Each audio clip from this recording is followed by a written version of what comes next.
আর একটা শেয়াল বনে বিচরণ করছিল। ও একটা ছোট্ট শাবক দেখতে পেল। ও ভাবলো, আজ একেই আমি খাবার হিসেবে গ্রহণ করব। আশেপাশে দেখলো কেউ দেখছে না, তো কেউ ছিল না। আর সেই শাবকের ওপর আক্রমণ করল, যা হলো একটা ঘোর অপরাধ। বনের নিয়ম অনুসারে আপনি কখনোই শাবকের ওপর আক্রমণ করতে পারেন না। তারপর এই খবরটা যখন রাজা সিংহ জানতে পারলেন, সভার আয়োজন করলেন। কিন্তু সেখানে শেয়াল বলল, আমি তো এরকম কিছু করিনি। কিন্তু যদি আপনি এরকম বলেন, কোনো প্রমাণ দিন, এর কোনো সাক্ষী আছে? তখন রাজা সিংহ পেঁচাকে ডেকে পাঠালেন, যে সেই মুহূর্তে বৃক্ষের শাখার ওপর বসেছিল। সে সব কিছু দেখেছিল। পেঁচা সব সত্যি কথা বলল, আর শেয়ালকে মৃত্যুদণ্ড দেয়া হলো। এবার এই কাহিনী আমি আপনাকে কেন শোনালাম? কারণ মানুষও কখনো কখনো এরকম কর্ম করেন যা শিয়াল করেছে। এটা ভাবেন কেউ দেখছে না, যখন আমি অনুচিত কর্ম করতেই পারি। কিন্তু না, আপনি যাই করুন না কেন, কেউ না কেউ অবশ্যই তা দেখছে।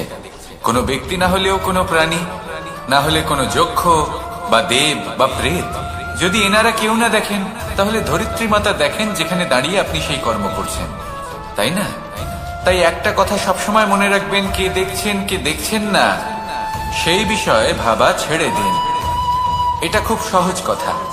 আপনি যদি উচিত কর্ম করেন, উচিত ফল পাবেন। যদি অনুচিত কর্ম করেন, তাহলে আপনি অনুচিত ফল অবশ্যই পাবেন।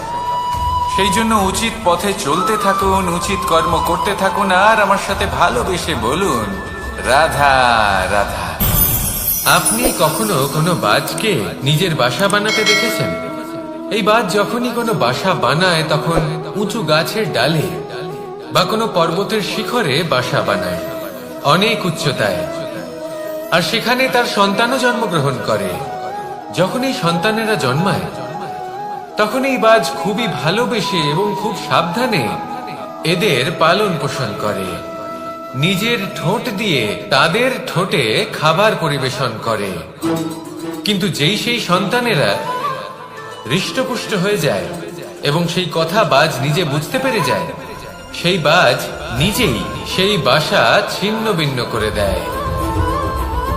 সেই সন্তান যাদের সবেমাত্র ডানা গজিয়েছে, কিভাবে উঠতে হয় তারা জানে না, সেই সন্তানগুলিকে উচ্চতা থেকে ঠেলে দেয়। সেই সন্তান প্রথমে ভয়ভীত হয়ে যায়। তারা সামনে মৃত্যুকে দেখতে পেয়ে ভয়ের কারণে তাদের ডানা ঝাপটাতে থাকে। আর সেই প্রক্রিয়াতেই সেই সন্তানগুলি উড়তে শুরু করে দেয়। এবার এই ঘটনায় আমরা কি শিক্ষা পেতে পারি? এটাই, যদি আপনি মাতা পিতা হন, তাহলে নিজের সন্তানকে অবশ্যই স্নেহ করুন, কিন্তু তাদেরকে নিজের আঁচলের তলায় বেঁধে রাখবেন না। যদি আপনি চান আপনার সন্তান জীবনে উন্নতি করুক, তাহলে নিজের মুঠো থেকে তাদের স্বতন্ত্র করে দিন। এই সংসারে সংঘর্ষ করতে দিন। সেই সন্তান নিজেই বুঝতে পারবে যে জন্মের সময় পাওয়া ডানা কি করে ব্যবহার করতে হয়।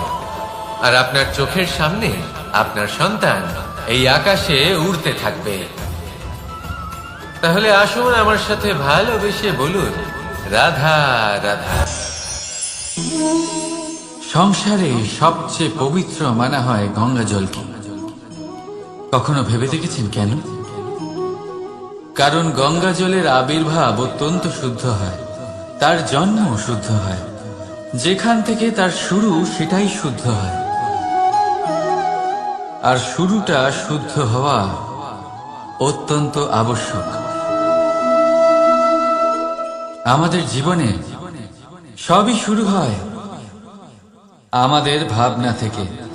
নিজের ভাবনাকে শুদ্ধ রাখুন, কারণ এই ভাবনা থেকেই আবির্ভাব হয় শব্দের। আপনার শব্দ শুদ্ধ। এই সংসারে, এই জীবনে নিজের ভাবনা শুভ রাখলে, শুদ্ধ করলে, আপনার মন সুপ্রসন্ন হয়ে বলবে, রাধা রাধা। মানুষ জন্মগ্রহণ করে, তার সাথে ভয়েরও জন্ম হয়। ছোটবেলা থেকেই আমাদের মনে কোনো না কোনো প্রকারের ভয় থেকেই যায়। কেউ এই বিষয়ে ভয় পায় যে তার কোনো বস্তু তার থেকে দূরে চলে যাবে। কেউ এই বিষয়ে ভয় পায় যে আমি নিজেকে হারিয়ে ফেলব। কেউ এই ভেবে ভয় পায় যে আমার প্রিয়জনেরা তারা যেন আমার থেকে দূরে না চলে যায়। কেউ এই ভেবে ভয় পায় যে আমরা যেন পথ না হারিয়ে ফেলি। আদি ইত্যাদি। কিন্তু সত্যি কথা বলতে ভেবে দেখুন, এই ভয় বাস্তবে কি? শুধুই একটা মনস্থিতি, আর কিছুই নয়। যা কিছু আপনি জীবনে পেয়েছেন তা একদিন আপনাকে হারাতে হবে। এই জীবন হলো আপনারই, কিন্তু তাও একদিন সমাপ্ত হবে। তাই ভয় পেয়ে কি লাভ? এই ভয় শুধু আপনাকে জীবন যাপন করা থেকে বাধা দিচ্ছে, আর কিচ্ছু নয়। পথ হারিয়ে ফেললেই বুঝতে পারবেন যে নতুন পথ কিভাবে বানাতে হয়। কিছু মানুষকে জীবন থেকে হারালে তবেই আপনি বুঝবেন যে আপনার আপনজনকে। এই ভয়ের কারণে ভীত হয়ে থাকবেন না। এই তারা নক্ষত্র অন্ধকারের অভাবে গুরুত্ব হারায়। শিবকেও মহাদেব হবার জন্য বিষ পান করতে হয়েছিল। প্রত্যেক পরিস্থিতি, প্রত্যেক সাফল্য আপনার পরীক্ষা নেবে। তাতে উত্তীর্ণ হওয়া হলো আপনার কর্ম। যখনই আপনি ভয় পাবেন বা সংকটের সম্মুখীন হবেন, তখন সাহসের সাথে তার সম্মুখীন হন। মনে রাখবেন, যে সম্মুখীন হতে জানে, সাফল্য তার সাথে সবসময় থাকে। আসুন আর আমার সাথে ভালোবেসে বলুন, রাধা রাধা। আমাদের হাতটা দেখুন। এই হাতে 5টা আঙুল আছে, যা ভিন্ন ভিন্ন ধরনের। একরকম কেন নয়? কারণ হলো প্রত্যেকের নিজের নিজের গুরুত্ব আছে, নিজের নিজের মাহাত্ম্য আছে। এরা ভিন্ন, তাই একত্রিত হয়ে মুষ্টিবদ্ধ করা সম্ভব, যার দ্বারা আমরা আত্মরক্ষাও করতে পারি, আবার আক্রমণও করতে পারি। যদি 5টি আঙুল সমান হতো, তাহলে মুষ্টিবদ্ধ হতে পারত না, নিজেদের মধ্যে বিভ্রান্তির সৃষ্টি করত। এবার এরকমই কিছু আমাদের সংসারেও হয়। আমাদের দেশ, যেখানে একটি ভূমির ওপর ভিন্ন ভিন্ন ধর্মের মানুষ বাস করেন, ভিন্ন ভিন্ন জাতি, ভিন্ন ধর্ম, ভিন্ন ভাষা। কিন্তু যদি আমরা এটা ভাবি যে কিভাবে এই দেশকে কল্যাণের পথে নিয়ে যাওয়া যায়, কিভাবে এর বিকাশ করা সম্ভব, তাহলে আমাদের একত্রিত হওয়া শিখতে হবে। যেইভাবে 5টা আঙুল একত্রিত হয়, মুষ্টিবদ্ধ হয়, সেইভাবেই আপনার যে ভাষাই হোক, যে ধর্মই হোক, যে জাতি হোক না কেন, ঠিক আছে, আবশ্যক হলো আপনার নিজের কর্মভূমির সাথে, আপনার ধরিত্রীর সাথে যুক্ত থাকা, সাথে থাকা। তবেই দেশের উন্নয়ন সম্ভব। তবেই এই দেশ স্বতন্ত্র থাকবে, সফল হবে, আর এই মন প্রসন্ন হয়ে বলবে, রাধা রাধা। যদি আমি আমার চোখ বেঁধে কোনো একটা নির্দিষ্ট দিকে নিজের সমস্ত শক্তি প্রয়োগ করে ছুটে যাই, তাহলে কি হবে? আমি কোথাও ধাক্কা খেতে পারি, নিজের ক্ষতি করতে পারি, কোথাও পড়ে যেতে পারি, তাই না? অর্থাৎ এটা নিশ্চিত এই কাজ আমার করা উচিত নয়। কিন্তু আজকের দিনে প্রত্যেকটা মানুষ এই কাজই করছেন, তাই না? কোনো কাজ করার পূর্বে সেই কাজের বিষয়ে সম্পূর্ণ তথ্য কোথায় সংগ্রহ করছেন? শুধু এটুকু জানেন যে এই কাজটা করলে কত ধন অর্জন করবেন আর কত নাম হবে, আর ব্যাস সামনে এগিয়ে যান। এটা উচিত নয়। পূর্ণরূপে যে কোনো কাজ করার আগেই সেই কাজের বিশ্লেষণ করে নেওয়া উচিত, তা বুঝে নেওয়া উচিত, এবং সেই বিষয়ে অবশ্যই খেয়াল রাখা উচিত যে আপনার শরীর এবং আপনার মন এই কাজ করার জন্য কি প্রস্তুত রয়েছে। যদি তা না হয়, তাহলে প্রথমে নিজেকে শুধরে নিন, তারপরে সেই কাজ করুন। যদি এইভাবে জীবনে সামনে এগোন, তাহলে সাফল্যের সম্ভাবনা জীবনে অনেক বেশি বেড়ে যাবে। তাহলে এটাই করুন, আর আমার সাথে ভালোবেসে বলুন, রাধা রাধা। এই সংসারে সাফল্য লাভ করার জন্য জ্ঞানের প্রয়োজন হয়, পরিশ্রমের প্রয়োজন হয়, দৃঢ় নিষ্ঠার প্রয়োজন হয়, নিরন্তর চেষ্টা করা প্রয়োজনীয়। কিন্তু আরো কিছু আছে যা অত্যন্ত প্রয়োজনীয় এবং গুরুত্বপূর্ণ। তা হলো ভালো বন্ধু। তাদের থাকা অত্যন্ত প্রয়োজনীয়। যদি ভালো বন্ধু থাকে, তাহলে সময় এলে তারা ঢাল হয়ে আপনাকে সুরক্ষা করবেন। সময় এলে অস্ত্রের মতো শত্রুকে সংহারও করবেন। যদি তিনি জ্ঞানী হন, তাদের মধ্যে সদ্গুণ থাকে, তাহলে এই সব গুণ আপনার মধ্যেও প্রবেশ করবে। তাহলে সাফল্যের জন্য ভালো বন্ধু পাওয়া অত্যন্ত প্রয়োজনীয়। কিন্তু শুধু বন্ধু কেন, ভালো শত্রুও থাকা প্রয়োজনীয়। এবার আপনি ভাববেন, এ আমি কি বললাম? যদি আপনার জীবনেও ভালো অর্থাৎ শক্তিশালী শত্রু থাকে, তাহলে আপনিও শক্তিশালী হতে থাকবেন। এই শত্রু আপনাকে প্রেরিত করবে আরো বেশি শক্তিশালী হয়ে ওঠার। কখনো কোনো হরিণকে দেখুন, তীব্র গতিতে দৌড়তে থাকে। কেন তীব্র গতিতে দৌড়ে? এই কারণে নয় যে কোথাও তার জন্য মধুর ঘাস অপেক্ষা করে রয়েছে, না, সে এই কারণে তীব্র গতিতে দৌড়য় কারণ সেটা না করলে তার পেছনে একটি সিংহ আছে যে ওকে নিজের ভোজন করে ফেলবে। তাই জীবনে বিপদ, সংকট, এই সবকিছুও হলো অত্যন্ত গুরুত্বপূর্ণ। তার সম্মুখীন হতে শিখুন আর আমার সাথে ভালোবেসে বলুন, রাধা রাধা। লক্ষ্যে পৌঁছানো অত্যন্ত কঠিন হয়। কেউ ভাবেন যে কেন এত কঠিন হয়, কেন এত কষ্ট করতে হয় লক্ষ্যে পৌঁছানোর জন্য।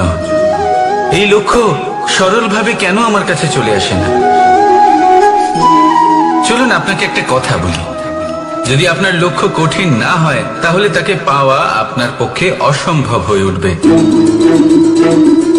লক্ষ্যে পৌঁছানোর এই রাস্তায় আপনি যে কড়া রোদের সম্মুখীন হন, যার থেকে আপনি দূরে পালাতে চান, সেই রোদ আপনাকে প্রেরণা যোগায় যে আপনি এগোতে থাকুন।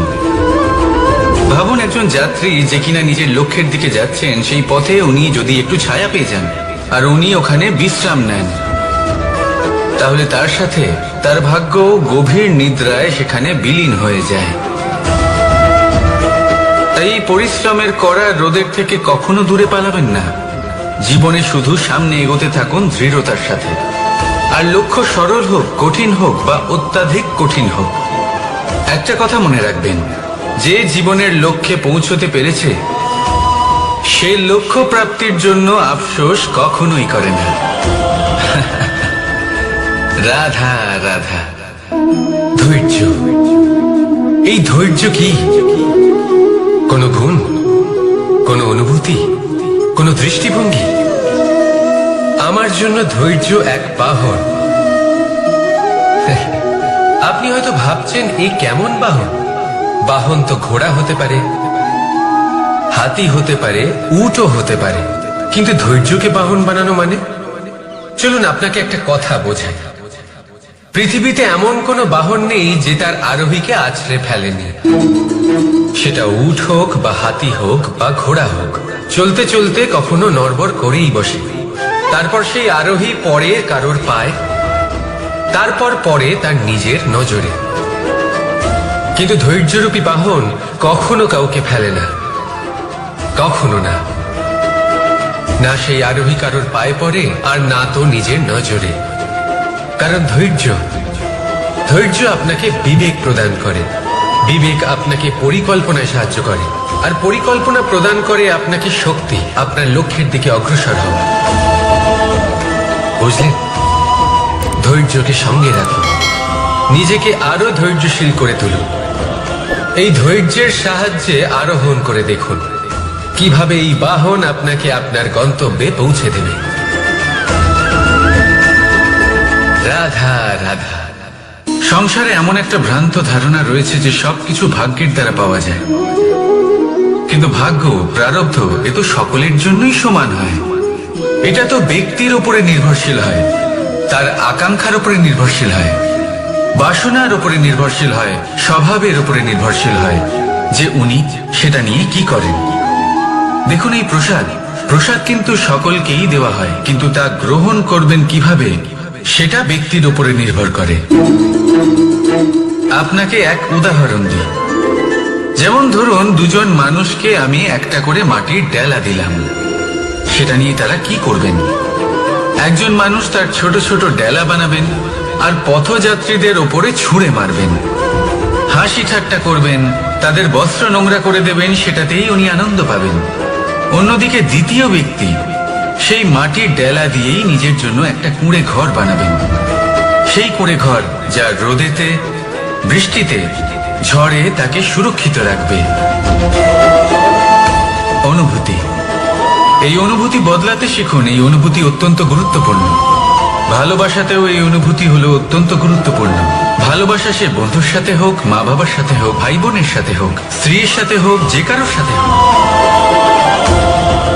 মনে রাখবেন এই হলো সেই অনুভূতি যা আপনার ভাগ্য নির্ধারণ করে থাকে।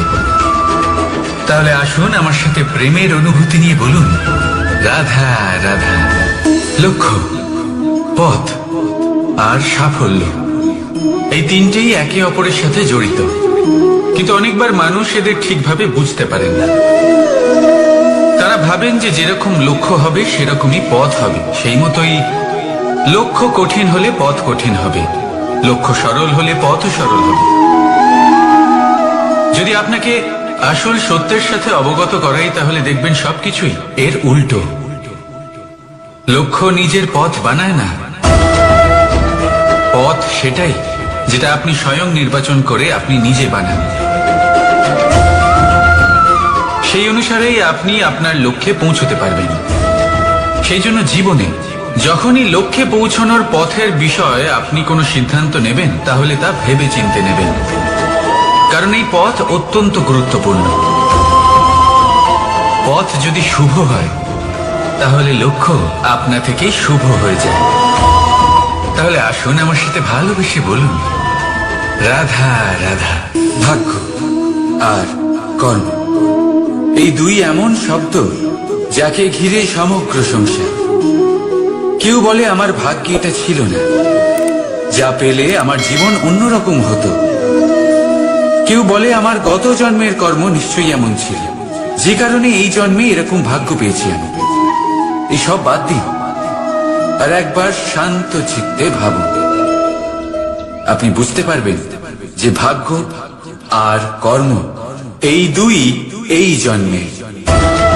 তফাৎ শুধুমাত্র এটাই যে যদি ভাগ্যের কথা বলা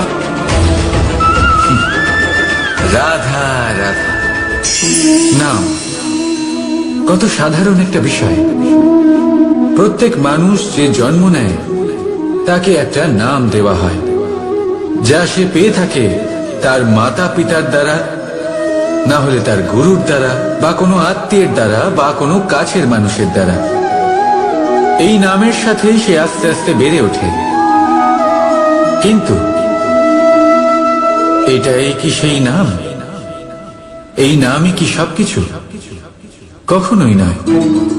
একটা নাম সেটা যা আপনি জন্মের সময় লাভ করেন, যে নামে আপনি কর্মের পথে অগ্রসর হন। আরো একটা নাম সেটা যা আপনি আপনার কর্মের দ্বারা অর্জন করেন, আর এই নামেই আপনাকে সবাই যুগ যুগ ধরে মনে রাখে। আপনার আসল নাম সেটা নয় যা আপনাকে জন্মের সময় দেওয়া হয়েছিল। আপনার আসল নাম সেটা যেটা আপনি আপনার কর্ম দ্বারা লাভ করেছেন, কারণ সেই লাভের পেছনে প্রচুর প্রয়াস লুকিয়ে থাকে, অনেক পরিশ্রম লুকিয়ে থাকে। কিন্তু যদি আপনি চান যে মানুষ আপনার নাম মনে রাখে, তাহলে আপনাকে কর্মের পথে অগ্রসর হতেই হবে, শুভ কর্ম করতে হবে, অনর্গল চেষ্টা করে যেতে হবে, মহান কাজ করতে হবে। আর বিশ্বাস করুন, আপনি একটা মহান নামের ফল অবশ্যই লাভ করবেন। রাধা রাধা। আমি এখানে একা এই বনে বসে আছি, বাঁশি বাজাচ্ছি। কার জন্য? কে আছেন এখানে? কেউ নেই। আমার প্রজা, আমার রাজ্য, আমার পরিবার আমার থেকে অনেক দূরে আছেন। আমি এখানে একা এই বনে বসে এই আকাশের এই রঙের, গাছের এই সব ফলের, মাটির সুবাসের আনন্দ উপভোগ করছি। কেন? আমি হলাম দ্বারকাধীশ। এমন কি রাজকীয় বা ভৌতিক সুখ রয়েছে যে আমি ওখানে পেতে পারি না? সবকিছুই পেতে পারি, তাও এখানে বনে একা বসে আছি। কোন সুখ খুঁজে চলেছি? একা থাকার সুখ। আমরা প্রত্যেকদিন অনেক মানুষের সাথে, চিন্তাধারার সাথে, কর্মের সাথে, পরিস্থিতির সাথে, সুখ দুঃখের দ্বারা বেষ্টিত থাকি। জীবনের এই চক্রে আমরা জড়িয়ে পড়তে থাকি। যতই আমরা এই সমস্যার সমাধান করি, আমরা ততই এতে জড়িয়ে পড়ি। আমরা এতটাই জড়িয়ে পড়ি যে যখন আমরা আয়নায় নিজেদের দেখি, তখন আমরা নিজেদের চিনতেই পারি না। এমন মনে হয় যেন আমরা নিজেদের হারিয়ে ফেলেছি। সেই জন্য প্রত্যেক দিন আপনি কিছু সময় নিজের সাথে কাটান একান্তে। এটা অত্যন্ত আবশ্যক। নিজের অস্তিত্বের গভীরে গিয়ে দেখতে শিখুন। নিজেকে বুঝুন, অদ্ভুত শান্তির অনুভূতি হবে। যেমন এই বায়ু, এই বৃক্ষ, এই পুষ্প, এই নিসর্গ, এদের মতো আপনিও কখনো একলা হতে শিখুন। কখনো নিসর্গের একটা অংশ হয়ে দেখুন। এই মন প্রসন্ন হয়ে বলবে, রাধা। একবার একটা শেয়াল বনে বিচরণ করছিল। ও একটা ছোট্ট শাবক দেখতে পেল। ও ভাবলো, আজ একেই আমি খাবার হিসেবে গ্রহণ করব। আশেপাশে দেখলো কেউ দেখছে না তো, কেউ ছিল না। আর সেই শাবকের ওপর আক্রমণ করল, যা হলো একটা ঘোর অপরাধ। বনের নিয়ম অনুসারে আপনি কখনোই শাবকের ওপর আক্রমণ করতে পারেন না। তারপর এই খবরটা যখন রাজা সিংহ জানতে পারলেন, সভার আয়োজন করলেন। কিন্তু সেখানে শেয়াল বলল, আমি তো এরকম কিছু করিনি। কিন্তু যদি আপনি এরকম বলেন, কোনো প্রমাণ দিন, এর কোনো সাক্ষী আছে? তখন রাজা সিংহ পেঁচাকে ডেকে পাঠালেন, যে সেই মুহূর্তে বৃক্ষের শাখার ওপর বসেছিল। সে সব কিছু দেখেছিল। পেঁচা সব সত্যি কথা বলল, আর শেয়ালকে মৃত্যুদণ্ড দেয়া হলো। এবার এই কাহিনী আমি আপনাকে কেন শোনালাম? কারণ মানুষও কখনো কখনো এরকম কর্ম করেন যা শিয়াল করেছে। এটা ভাবেন কেউ দেখছে না, যখন আমি অনুচিত কর্ম করতেই পারি। কিন্তু না, আপনি যাই করুন না কেন, কেউ না কেউ অবশ্যই তা দেখছে। কোনো ব্যক্তি না হলেও কোনো প্রাণী, না হলে কোনো যক্ষ বা দেব বা প্রেত। যদি এনারা কেউ না দেখেন, তাহলে ধরিত্রী মাতা দেখেন, যেখানে দাঁড়িয়ে আপনি সেই কর্ম করছেন, তাই না? তাই একটা কথা সবসময় মনে রাখবেন, কে দেখছেন কে দেখছেন না সেই বিষয়ে ভাবা ছেড়ে দিন। এটা খুব সহজ কথা। আপনি যদি উচিত কর্ম করেন, উচিত ফল পাবেন। যদি অনুচিত কর্ম করেন, তাহলে আপনি অনুচিত ফল অবশ্যই পাবেন। সেই জন্য উচিত পথে চলতে থাকুন, উচিত কর্ম করতে থাকুন, আর আমার সাথে ভালোবেসে বলুন, রাধা রাধা। বাহ, পুষ্পের সুবাস আমার খুব ভালো লাগে। অত্যন্ত সুন্দর হয় এই পুষ্প। এইভাবে চারিদিকে পুষ্প দেখে মন আনন্দিত হয়ে ওঠে। এবার আপনারা ভেবে দেখুন, আমার চারিদিকে পুষ্প নয়, আগুন আছে। তাহলে কি হবে? আমার শরীর কি জ্বলে যাবে না? অবশ্যই জ্বলবে। শরীরকে কি আগুনের তাপ সহ্য করতে হবে না? অবশ্যই সহ্য করতে হবে। এটাই হলো প্রকৃতির নিয়ম। এই নিয়ম কিন্তু আমরা সবাই জানি, কিন্তু আমাদের মধ্যে বেশিরভাগ মানুষ এই বিভ্রান্তি নিয়ে বাঁচি যে এই যে প্রকৃতির নিয়ম, তা আমার উপর প্রযোজ্য নয়। তা কিন্তু নয়। আমাদের চতুর্দিকে এই যে নিসর্গ রয়েছে, আমরা তার কতটা ক্ষতি করি সেটা একবার ভেবে দেখুন। আমরা বনাঞ্চল জ্বালিয়ে দিই, বায়ু দূষিত করি, জল দূষিত করি, প্রাণীদের হত্যা আমরা করি। কেন? এই নিসর্গ আমরা নষ্ট করি, যদিও আমরা জানি যে আমরাও হলাম এই নিসর্গেরই অংশ। এবার দেখুন, শরীরের কোনো অংশে যদি আগুন ধরান, আস্তে আস্তে সমস্ত শরীরও জ্বলে যাবে। সেইভাবেই নিসর্গ যদি নষ্ট হয়ে যায়, তাহলে মনুষ্য জাতিও নষ্ট হয়ে যাবে। তাই এই যে নিসর্গ আপনি দেখছেন, এই পুষ্প, এই বৃক্ষ, বায়ু, জল, এদের সকলকে রক্ষা করুন, নষ্ট নয়।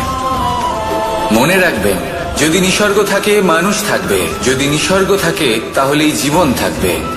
আসুন আমার সাথে ভালোবেসে বলুন, রাধা রাধা। কারই না পছন্দ বলুন তো? অত্যন্ত সুস্বাদু হয় এই মধু, মিষ্টি খেতে হয় এবং তা শক্তিও প্রদান করে। এবং প্রত্যেকটি মিষ্টি পদার্থের মতোই এতেও খুব তাড়াতাড়ি পিঁপড়ে ধরে যায়। অন্যদিকে যদি নুনকে দেখি, তাহলে বছরের পর বছর রাখলেও এতে পিঁপড়ে ধরে না।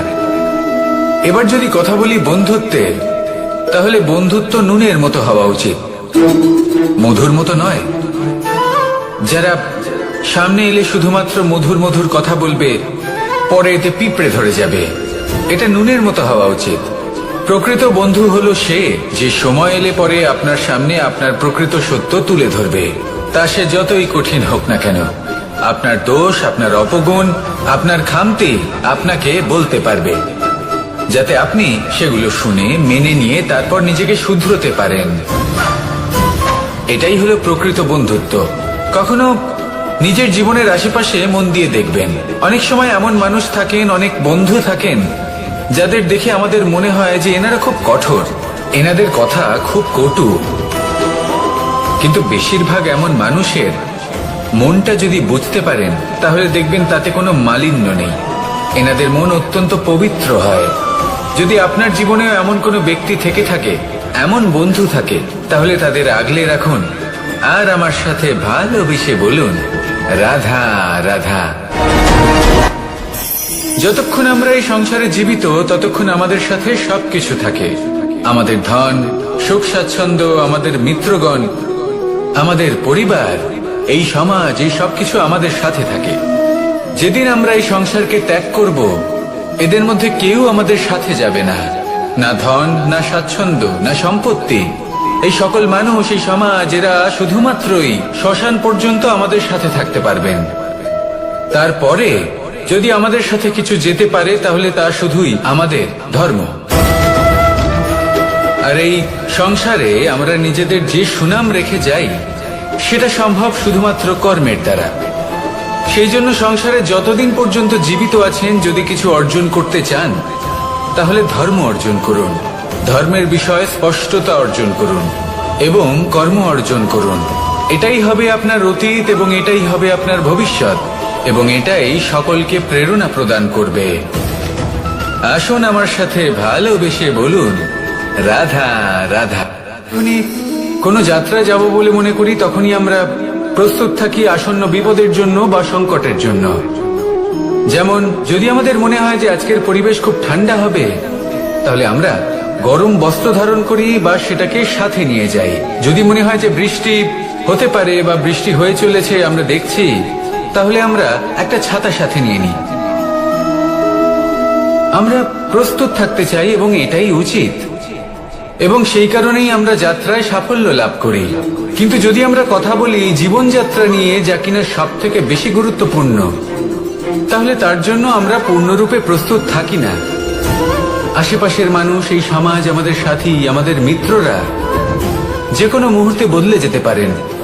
সেই জন্য আমরা নিজেদেরকে কখনো সাবধান করি না, কখনোই নিজেদের প্রস্তুত করি না। আমাদের এটা কখনোই মনে হয় না যে এরকম হতে পারে, আর সেই কারণেই শেষে গিয়ে আমরা অত্যন্ত দুঃখ পাই। একটা অমূল্য শিক্ষা আছে যেটা আমাদের লাভ করা উচিত, সতর্ক থাকা উচিত। এই জীবনযাত্রার জন্য শুধুমাত্র এই পরিবেশের বিষয়ে তথ্য সংগ্রহ করা বা তাকে অনুমান করা, এটুকু হলেই চলবে না। আমাদের আশেপাশের মানুষজনকে দেখতে হবে, তাদের স্বভাব, পরিস্থিতির ওপর নজর রাখতে হবে। যখন তারা রং পাল্টাচ্ছেন নজর রাখতে হবে, তা অত্যন্ত আবশ্যক। পরিবর্তন আপনার জীবনে অবশ্যম্ভাবী, সঠিকভাবে তার সম্মুখীন হন। আসুন আমার সাথে ভালোবেসে বলুন, রাধা। এই সংসারের সব থেকে বড় সুখ কি? কেউ বলবেন নিজের লক্ষ্য প্রাপ্ত করা, কেউ বলবেন ধন উপার্জন করা, কেউ বলবেন নিদ্রাই সব থেকে বড় সুখ, কেউ বলবেন রাজ্য লাভ করা, আবার কেউ বলবেন মাতার হাত থেকে খাবার খাওয়া,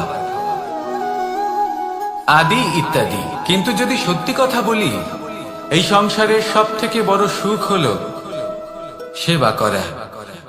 কখনো কাউকে সেবা করে দেখুন। এই সেবা দ্বারা অন্য কোনো মানুষের আশীর্বাদ লাভ করাতেই সুখ রয়েছে। আপনার সেবা ভাব দ্বারা যখন কোনো মানুষ নিজের অন্তরাত্মা থেকে আপনাকে আশীর্বাদ করে, তার থেকে বড় সুখ আর কিছুই নেই।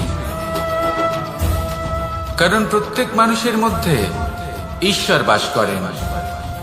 নরের সেবাই হলো নারায়ণের সেবা। নিষ্কাম সেবা করাই হলো সব থেকে বড় সুখ। তাই নিজের অন্তরে সেবার এই ভাব জাগ্রত করুন। যে সুখের কথা আমি বলছি, সেই সুখ অনুভব করেই দেখুন। এই মন সুপ্রসন্ন হয়ে বলবে, রাধা রাধা। বাহ, পুষ্পের সুবাস আমার খুব ভালো লাগে। অত্যন্ত সুন্দর হয় এই পুষ্প। এইভাবে চারিদিকে পুষ্প দেখে মন আনন্দিত হয়ে ওঠে। এবার আপনারা ভেবে দেখুন, আমার চারিদিকে পুষ্প নয়, আগুন আছে। তাহলে কি হবে? আমার শরীর কি জ্বলে যাবে না? অবশ্যই জ্বলবে। শরীরকে কি আগুনের তাপ সহ্য করতে হবে না? অবশ্যই সহ্য করতে হবে। এটাই হলো প্রকৃতির নিয়ম। এই নিয়ম কিন্তু আমরা সবাই জানি, কিন্তু আমাদের মধ্যে বেশিরভাগ মানুষ এই বিভ্রান্তি নিয়ে বাঁচি যে এই যে প্রকৃতির নিয়ম তা আমার ওপর প্রযোজ্য নয়। তা কিন্তু নয়। আমাদের চতুর্দিকে এই যে নিসর্গ রয়েছে, আমরা তার কতটা ক্ষতি করি সেটা একবার ভেবে দেখুন। আমরা বনাঞ্চল জ্বালিয়ে দিই, বায়ু দূষিত করি, জল দূষিত করি, প্রাণীদের হত্যা আমরা করি। কেন? এই নিসর্গ আমরা নষ্ট করি, যদিও আমরা জানি যে আমরাও হলাম এই নিসর্গেরই অংশ। এবার দেখুন, শরীরের কোনো অংশে যদি আগুন ধরান, আস্তে আস্তে সমস্ত শরীরও জ্বলে যাবে। সেইভাবেই নিসর্গ যদি নষ্ট হয়ে যায়, তাহলে মনুষ্য জাতিও নষ্ট হয়ে যাবে। তাই এই যে নিসর্গ আপনি দেখছেন, এই পুষ্প, এই বৃক্ষ, বায়ু, জল, এদের সকলকে রক্ষা করুন, নষ্ট নয়। মনে রাখবেন, যদি নিসর্গ থাকে মানুষ থাকবে, যদি নিসর্গ থাকে তাহলেই জীবন থাকবে। আসুন আমার সাথে ভালোবেসে বলুন, রাধা রাধা। লক্ষ্যে পৌঁছানো অত্যন্ত কঠিন হয়। কেউ ভাবেন যে কেন এত কঠিন হয়, কেন এত কষ্ট করতে হয় লক্ষ্যে পৌঁছানোর জন্য। এই লক্ষ্য সরলভাবে কেন আমার কাছে চলে আসে না? চলুন আপনাকে একটা কথা বলি, যদি আপনার লক্ষ্য কঠিন না হয় তাহলে তাকে পাওয়া আপনার পক্ষে অসম্ভব হয়ে উঠবে।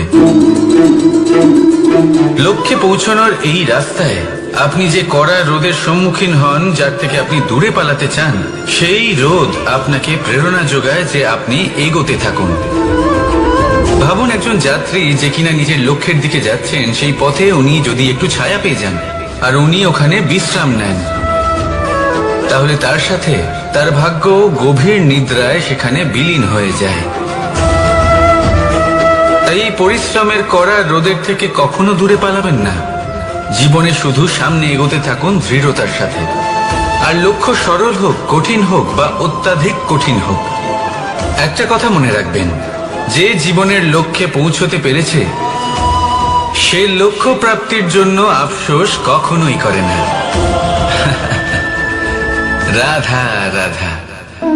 ধৈর্য, এই ধৈর্য কি কোনো গুণ, কোনো অনুভূতি, কোনো দৃষ্টিভঙ্গি? আমার জন্য ধৈর্য এক বাহন।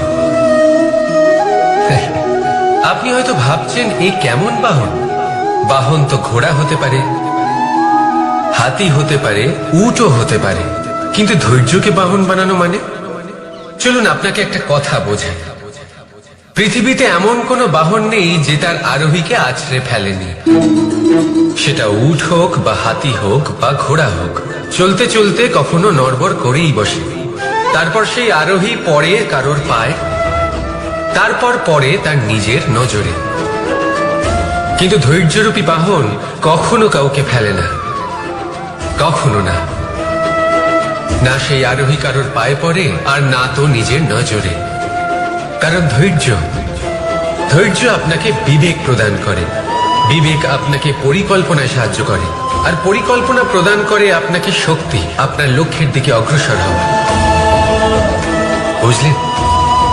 ধৈর্যকে সঙ্গে রাখুন, নিজেকে আরো ধৈর্যশীল করে তুলুন।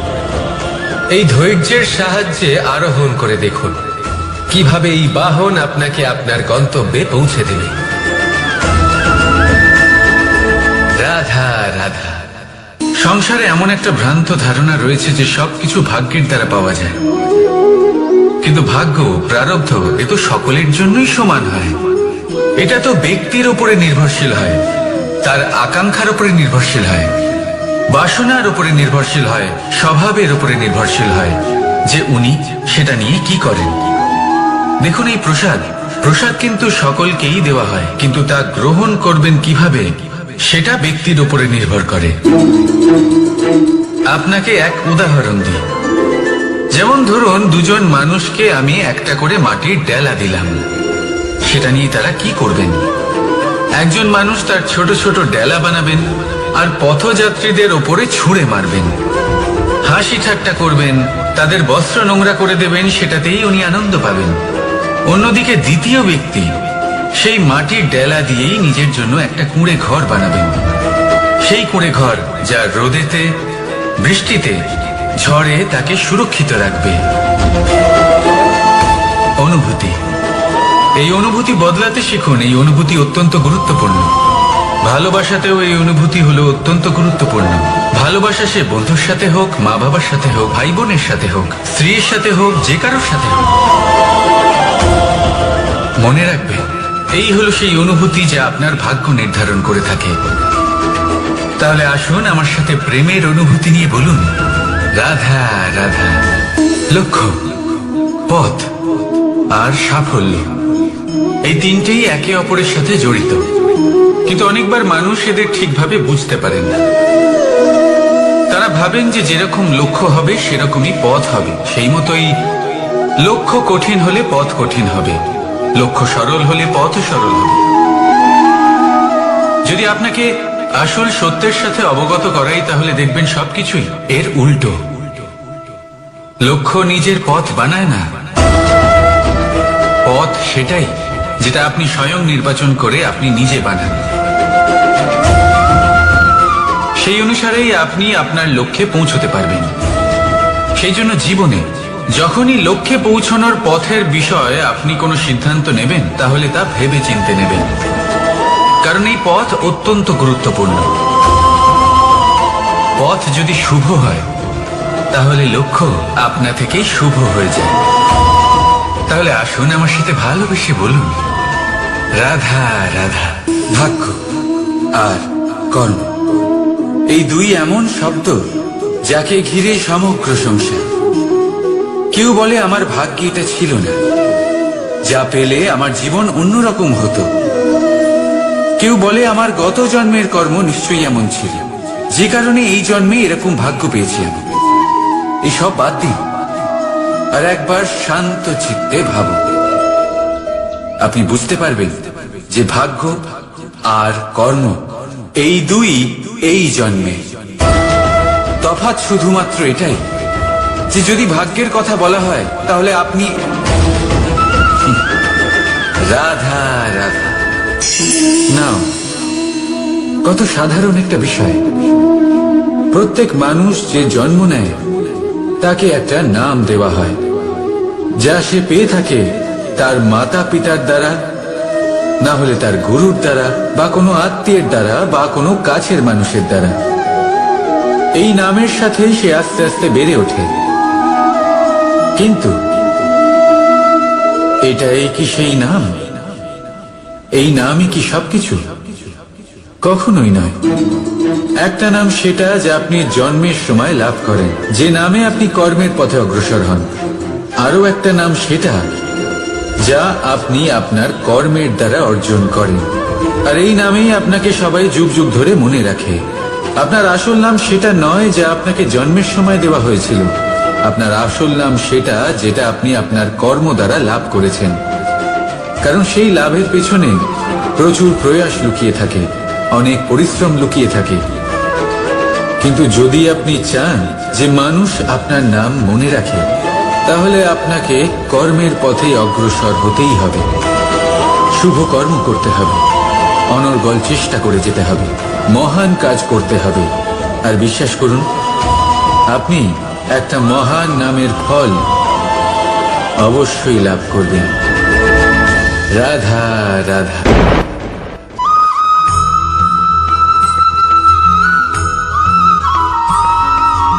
মধু কারই না পছন্দ বলুন তো? অত্যন্ত সুস্বাদু হয় এই মধু, মিষ্টি খেতে হয় এবং তা শক্তিও প্রদান করে। এবং প্রত্যেকটি মিষ্টি পদার্থের মতোই এতেও খুব তাড়াতাড়ি পিঁপড়ে ধরে যায়।